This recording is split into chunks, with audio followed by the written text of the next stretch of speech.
the face of personality.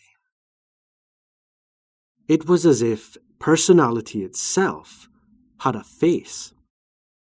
This non-physical face of personality seemed to be the real key to personality change. If it remained scarred, distorted, ugly, or inferior, the person himself acted out this role in his behavior regardless of the changes in physical appearance. If this face of personality could be reconstructed, if old emotional scars could be removed, then the person himself changed, even without facial plastic surgery. Once I began to explore this area, I found more and more phenomena which confirmed the fact that the self-image, the individual's mental and spiritual concept or picture of himself, was the real key to personality and behavior. More about this in the first chapter. Truth is where you find it.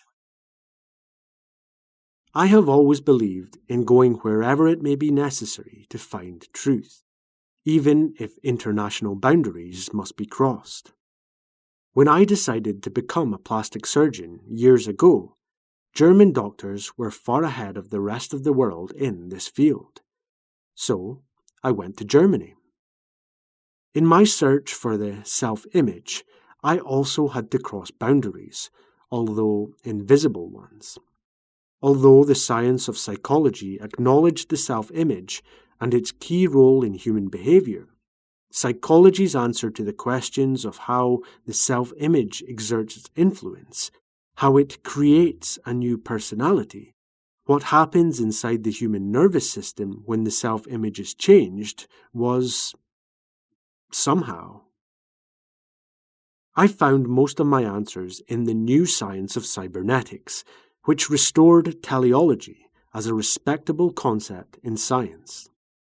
It is rather strange that the new science of cybernetics grew out of the work of physicists and mathematicians rather than that of psychologists, especially when it is understood that cybernetics has to do with teleology, goal-striving, goal-oriented behavior of mechanical systems.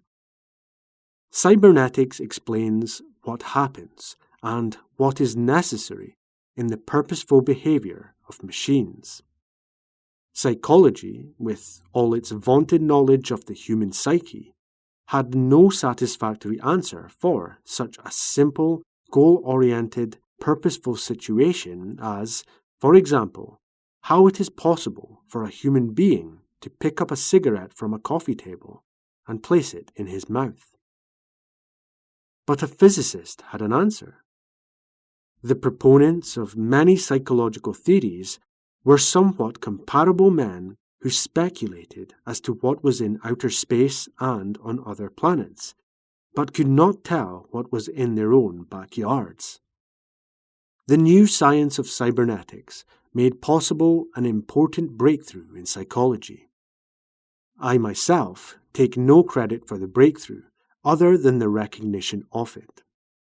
The fact that this breakthrough came from the work of physicists and mathematicians should not surprise us. Any breakthrough in science is likely to come from outside the system.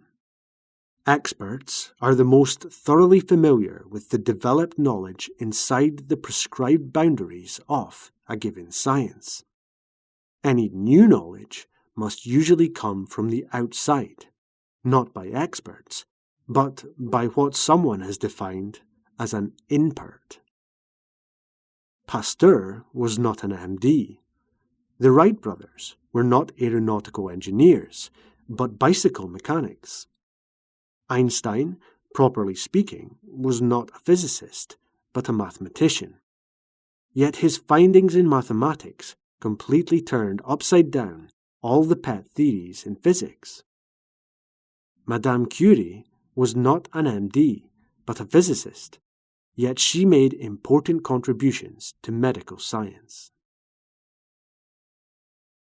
How you can use this knowledge. In this book, I have attempted not only to inform you of this new knowledge from the field of cybernetics, but also to demonstrate how you can use it in your own life to achieve goals that are important to you.